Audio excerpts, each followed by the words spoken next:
cross-lashing for blocking with fixed straps.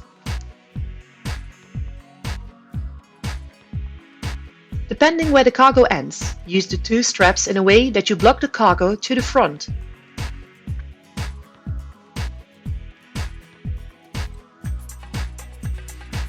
Use a ladder and take the first strap and put it through the D-ring on top of the alu plank.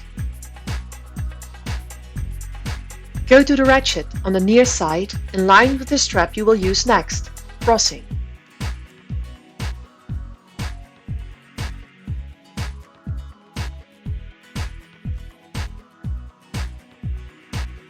Take the next strap and put it through the D-ring on top of the alu plank on the other side.